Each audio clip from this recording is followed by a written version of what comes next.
Here's what I want you to do. Picture Thanksgiving in your mind. Go ahead. Turkey on the table, pilgrims in black hats with buckles, Native Americans sitting peacefully alongside them, everyone grateful, everyone sharing. You know that image. Every single one of us grew up with it. It's in the school plays. It's in the decorations at the grocery store. It's practically woven into the fabric of being American. Now I want to tell you that almost none of that image is accurate. And the real story is so much stranger, so much darker, and honestly, so much more interesting than the version they handed you in elementary school, that by the time this video is over, you're going to wonder why anybody ever bothered with the myth at all. The truth is this: there was a real gathering in the autumn of 1621. It did involve English colonists and Wampanoag people sharing food, but the circumstances that led to that moment, the people involved, the food on the table, and what happened in the years that followed, almost all of it has been flattened, sanitized, and in some cases simply invented by storytellers who came along more than 2 centuries later. And here's the part that genuinely gets me every time I think about it. The real story doesn't make America look worse, it makes it look more complicated, more human, more like the actual messy, painful, occasionally remarkable story of how this country came to be.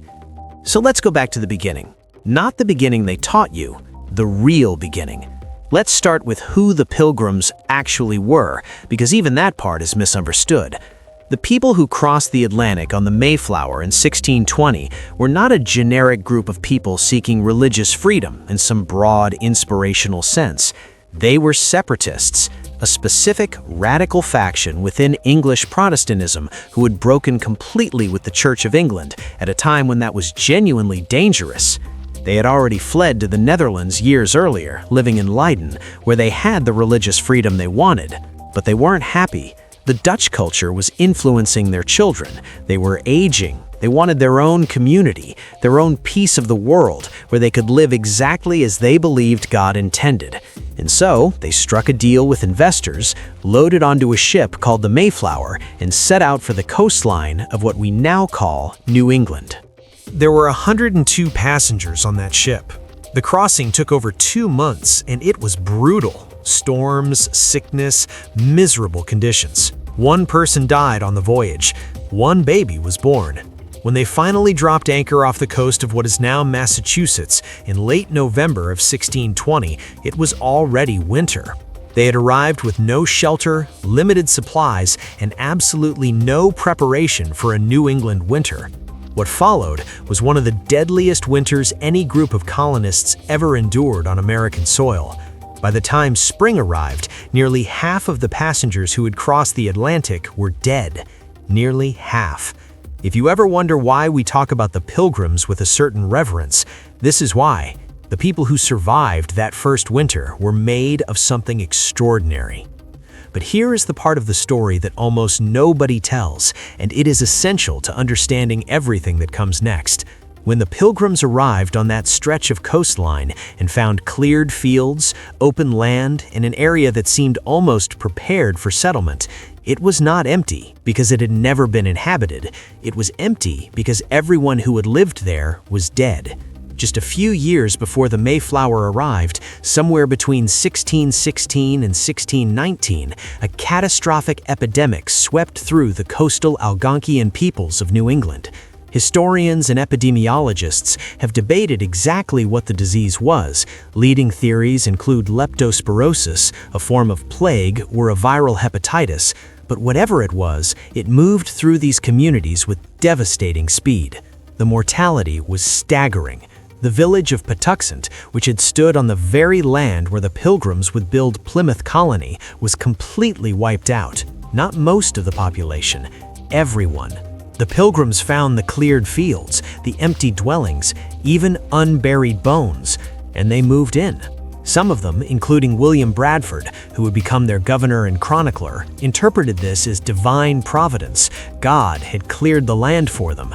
The Wampanoag people who survived in neighboring territories had a different view of what had happened.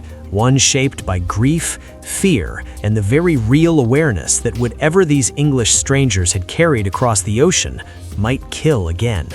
And now we get to one of the most extraordinary individual stories in all of American history. A man you probably know by the name Squanto. His actual name was Tisquantum, and his life story is so improbable, so full of tragedy and survival and sheer human tenacity that it almost defies belief. Tisquantum was a member of the Patuxent people, the very village that had been wiped out by the epidemic.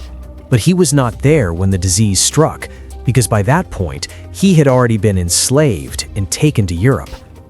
Around 1614, an English sea captain named Thomas Hunt lured a group of Patuxent and Nauset men aboard his ship under the pretense of trade, then seized them and sailed for Spain with the intention of selling them into slavery. Tisquantum was among those captured. What happened next is only partially documented, but at some point he was rescued or purchased by Franciscan friars in Spain. He made his way to England, he lived for a time in London, learned to speak English, and eventually connected with merchants and explorers who were interested in North America.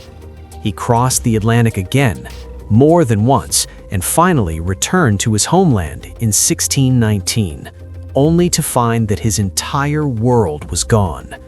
His village, his family, every person he had ever known, the land itself stood silent. Think about that for a moment. Tisquantum had survived kidnapping, the Atlantic slave trade, exile in Europe, and multiple ocean crossings, and he came home to find that the epidemic had taken everything he had crossed the ocean to return to. He was, in the fullest sense of the word, a man with no people and no home. And it was in this condition, alone, grieving, and extraordinarily knowledgeable about the English, that he encountered the Pilgrims when they arrived the following year. Tisquantum became indispensable to Plymouth Colony. He taught the colonists how to plant corn using fish as fertilizer, the technique suited for the local soil. He served as interpreter. He guided them through the political landscape of the region, which brings us to the next crucial figure in this story, Massasoit. Massasoit was the leader, the sachem of the Wampanoag Confederacy, and he was playing a very dangerous political game when he chose to form an alliance with the English colonists at Plymouth in the spring of 1621. The epidemic had devastated the Wampanoag as well, though not as completely as it had destroyed the Patuxent. And the Wampanoag had powerful enemies, particularly the Narragansett to the west, who had been largely spared by the epidemic and were now in a position of regional dominance. Massasoit needed allies. He needed a counterweight to the Narragansett threat, and these strange, desperate English people with their guns and their willingness to make a formal treaty were exactly the kind of ally he needed. This is the real context for what is often described as a noble act of generosity in the Thanksgiving story. Massasoit's alliance with Plymouth was not simply kindness to strangers. It was a calculated geopolitical decision made by a leader trying to protect his people in one of the most vulnerable moments in their history. That doesn't make it less remarkable. If anything, it makes it more so, because it worked for a time, and the treaty he signed with the Pilgrims in 1621 held for more than 50 years. Now, the harvest celebration of 1621. What actually happened? We know what happened because one of the colonists, a man named Edward Winslow, wrote about it in a letter that was later published in a 1622 collection known as Mort's Relation. This is one of our primary historical documents for the event, and it is worth knowing what it actually says. Winslow wrote, and I'm going to quote him closely here, that after the harvest was gathered in, the governor sent 4 men out fowling so that the colonists could, in his words, after a special manner, rejoice together. Those 4 men killed enough fowl to feed the company for nearly a week. Then, Winslow wrote, amongst other recreations, we exercised our arms, many of the Indians coming amongst us, and among the rest, their greatest king, Massasoit, with some 90 men, whom for 3 days we entertained and feasted, and they went out and killed 5 deer, which they brought to the plantation and bestowed on our governor. Read that carefully. A few things jump out immediately. First, The Wampanoag who came were not invited guests at a pilgrim dinner. They showed up, possibly because the sound of musket fire alarmed them and they came to investigate, possibly because word had spread about the harvest celebration. Massasoit arrived with roughly 90 men, which would have dramatically outnumbered the English. It was the Wampanoag who then went out and hunted 5 deer to contribute to the feast. Second, this lasted 3 days, not one meal, 3 days of eating, games, and military demonstrations. Third, the word Thanksgiving does not appear anywhere in Winslow's account. This was a harvest celebration, not a religious Thanksgiving service. And about that food, no one at the 1621 gathering ate turkey in the way we think of it. Winslow mentions fowl, which could mean wild turkey, but more likely included ducks, geese, and other birds that were abundant in the area. There were no sweet potatoes. Those were not a staple of New England at the time. There was no cranberry sauce. The colonists had sugar, but not in quantities for sauce making, and that dish came much later. There were almost certainly shellfish and other seafood, since Plymouth sat at the coast and the Wampanoag were skilled at harvesting from the sea. There was corn, prepared in various ways. There was venison, thanks to those 5 deer the Wampanoag hunters brought in. The meal was almost certainly delicious, and it was almost certainly nothing like the image on your grandmother's Thanksgiving tablecloth. This is where the story gets even more interesting, because the version of Thanksgiving that most Americans know was not invented in 1621. It was invented in the 19th century.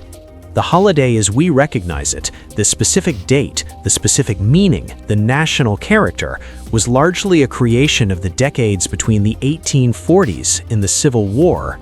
A woman named Sarah Josepha Hale, who is also the author of the nursery rhyme Mary Had a Little Lamb, campaigned for literally decades to have Thanksgiving established as a national holiday. She wrote about it, lobbied for it, and sent letters to president after president. Her vision of Thanksgiving was explicitly about national unity, a day that would bind Americans together across regional differences. And it was President Abraham Lincoln who finally made it official, proclaiming a national Thanksgiving holiday in 1863. Think about that timing, 1863. The Civil War was at its most terrible. Lincoln was looking for anything that could knit the country back together, remind Americans of what they shared. Thanksgiving was not a holiday that grew organically from a continuous tradition going back to 1621. It was a deliberate act of nation-building at a moment of existential crisis. And the specific mythology, the buckle hats, the long tables, the image of pilgrims and Native Americans as eternal friends sharing a meal of peace and abundance, that imagery was built up even further in the late 19th and early 20th centuries. The illustrations in magazines, the school pageants, the repetition year after year until the story felt ancient and settled and true.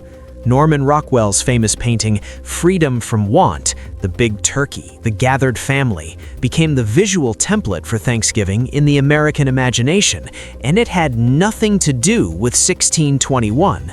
It was a painting about the Great Depression and World War II and what Americans were fighting for. It was a beautiful painting. It was not history. Now here is the part of the real story that the school plays never include. What happened to the Wampanoag after 1621?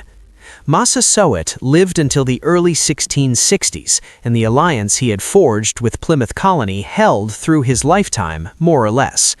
But Massasoit was a practical leader who had made practical calculations. His children grew up in a world where English settlement had expanded enormously, far beyond the small, desperate colony their father had allied with. By the time Massasoit died, the English were not guests or trading partners. They were a dominant presence spreading across Wampanoag territory, buying land in transactions the Wampanoag understood very differently than the English did, demanding cultural conformity, creating debt. Massasoit had 2 sons. One of them, who took the English name Alexander, died in suspicious circumstances after being summoned and interrogated by English authorities. The other son, Metacom, whom the English called King Philip, watched all of this happen. He watched his brother die. He watched his people's land disappear. He watched the system his father had relied on for 50 years collapse.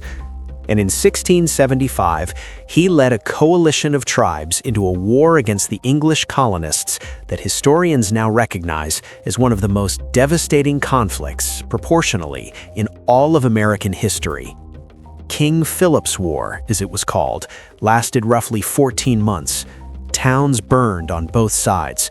The death toll, proportional to the total population of New England at the time, was extraordinary. Historians consider it among the deadliest wars in American history by that measure. The English ultimately won. Metacom was killed, his body drawn and quartered, his head displayed on a spike in Plymouth for years. His wife and young son were sold into slavery in the Caribbean. The Wampanoag, as a coherent political force, were effectively destroyed. The people who sat at that harvest celebration in 1621, the descendants of both groups, ended that story not in peace, but in catastrophe. And yet here is the thing I keep coming back to, the thing that I think actually makes this history worth knowing. The events of 1621 were real. The relationship was real, at least for a time. Tisquantum's survival and resilience were real. Massasoit's political wisdom was real. The colonists' desperate, improbable survival was real. None of that is erased by what came later. But none of what came later is erased by the beauty of the harvest feast either. We as Americans have a tendency to want our origin stories clean. We want the founding moments to be pure and simple and pointed in the right direction.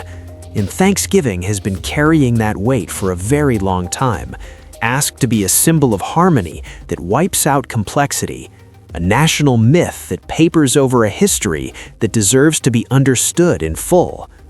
The real story is better than that. Not easier, better. Because it involves real human beings making real decisions under real pressure. And some of those decisions were wise and brave and genuinely moving, and some of them led to horror.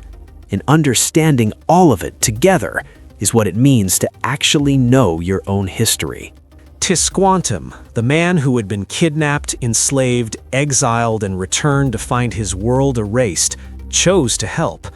Not because he owed anyone anything, but because he made a choice. Massasoit chose alliance when he could have chosen conflict because he was trying to protect his people with the tools available to him. The Pilgrims who survived that first winter chose to keep going when half of everything they loved was already buried in the frozen ground. Those choices matter. The complexity doesn't erase them, it gives them weight.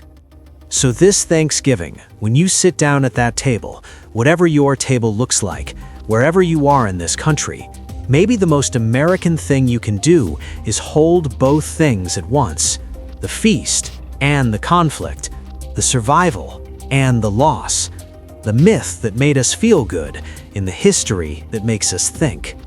Because this country was never simple, it was never clean, it was always this.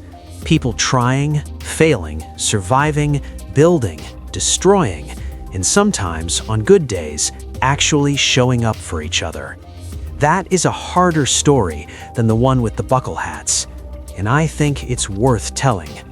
If this changed how you think about something you thought you already knew, share it, because that's what this channel is about, the real stories underneath the ones we think we know.